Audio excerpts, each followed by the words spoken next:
Okay, here we are. It's just a couple hours. It's 1 o'clock, so like 2 hours until the Eagles game starts.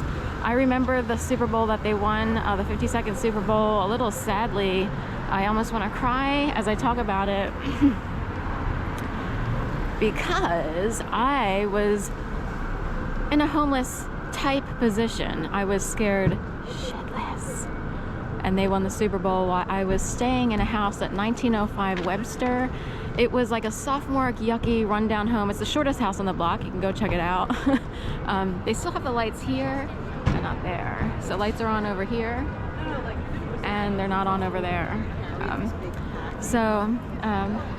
Anyway, that was in my earlier video, but of course the Eagles would almost get to the Super Bowl in the 57th one. But anyway, the year in 2018 is when they won.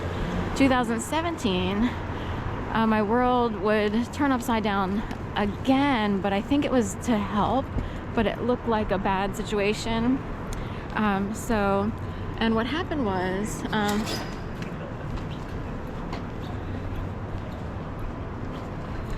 and I wrote it out really quick, because someone came in to sort of like shake up what was going on, because what started in 2011 is so heinous and so bad. There are people who are lucky they're not in federal prison for life. And I'm not exaggerating. I am dead serious. Do you hear me? So, remember when Jen made me leave my dog walks? I couldn't pay rent, was told to rent a U-Haul van before my birthday and after Thanksgiving. Got quote-unquote thrown out by my landlord, who, 7 years of paying rent perfectly, and he made it seem like I was a bad person. He was putting on a show, I think. I got thrown out by my landlord, had to park everywhere around the city in this U-Haul van, charging it to a credit card. I had to keep contacting U-Haul saying, I still need to keep the van out, I still need to keep the van out, while I'm being told what to do. I'm so serious.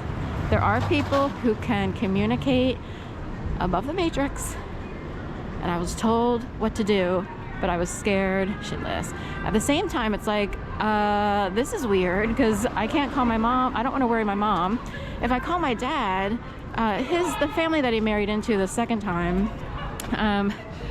they immediately just assume the worst. Oh, she must be on drugs, and it's like, I can't really call my dad, and also I'm being told what to do. So remember when Jen made me leave my dog walks? I couldn't pay rent, was told to rent a U-Haul van before my birthday and after Thanksgiving, got thrown out by my landlord, had to park everywhere around the city and live out of the van for 6 weeks, towed on Martin Luther King Day of 2018, with my belongings in the van, totally having a Fitbit. I was flipping out all over the place. Like, what am I supposed to do now? Told to run with my free Wawa water cup from the Phoenix building at 16th and Ben Franklin Parkway towards Vine Street on 16th, as if there was some sort of terrorist in the Phoenix. And I'm like, I'm supposed to run with, you can get free water at Wawa. You get it out of the soda machine. That's, a lot of homeless people or people who don't have money know where they can get free stuff like water. And I had to learn everything that someone on the streets would learn. So my free Wawa water cup from the Phoenix towards 16th and Vine, and was made to, I was crying and like freaking out all over the place. Like, I can't believe I'm in this situation, and who would ever believe me? Most people walk around here and have no clue that there are people talking above them without a phone. I was told to go ahead and tell this today. So I was scared shitless. I lost a lot of weight. There are pictures on Instagram showing that actually starvation really does work. So a few pictures show me like severely underweight. And I was wondering why I was being dwindled into a human trafficking situation, because that's what it felt like. Everyone involved should be jailed for life. So, and I got fur. Whoops, she almost got rid. When people talk about, PIZZA and GATE and similar, the thing is, it could happen. And to some people, it happens over a long period of time, and people are dwindled down and dwindled down and dwindled down. They can't afford to live. Maybe they wind up on drugs, or people sort of force them into really ugly situations and they don't know what to do. mink coat. That's cherry cordial over there. I had a video the other day, and that's where my dad's family comes from. This would be, she looks like Barbara a little bit with her chin.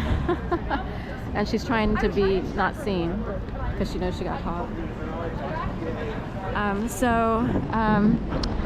Anyway, that's where my dad comes from. I call it cherry cordial because it's old school.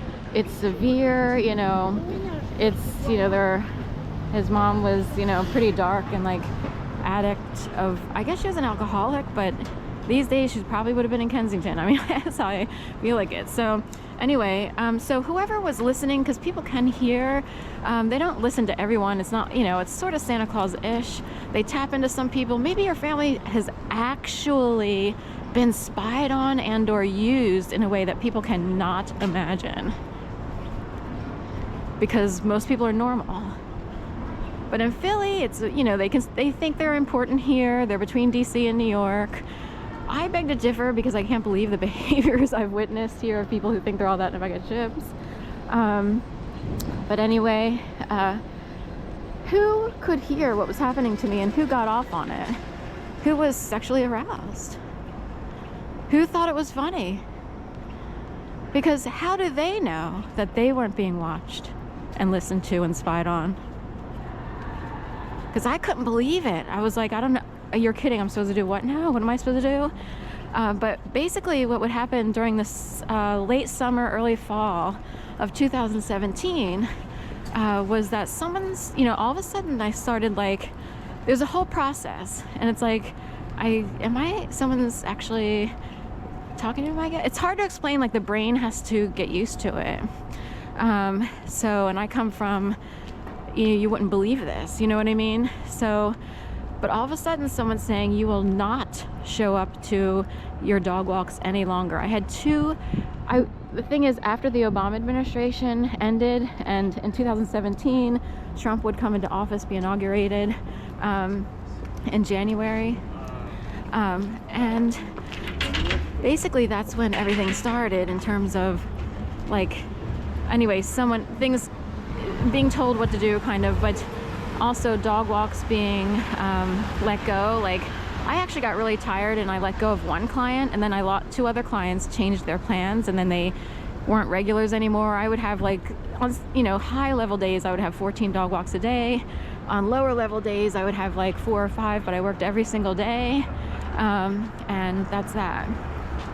So point being, someone came in and said you will no longer be showing up to your 2 main clients. So I had 2 main clients. This guy thinks I'm puppeted, but we had to puppet them to make them think that they wanted me. So anyway, I can hear without a phone. I can hear, I don't know. So anyway, I was told you'll be leaving your main staple dog walks. One was 3 walks a day, the other one was often 2 walks a day, so there were 5 right there from my 2 staples. And it's like, are you kidding? And this person said, do not even give them the courtesy of notice. You will drop out immediately. We are sick of these people acting like buffoons and playing games. Boom, drop the bomb and the mic on them. So then begins quite a journey. And I'll start that on the next frame here, or right at the end of this one.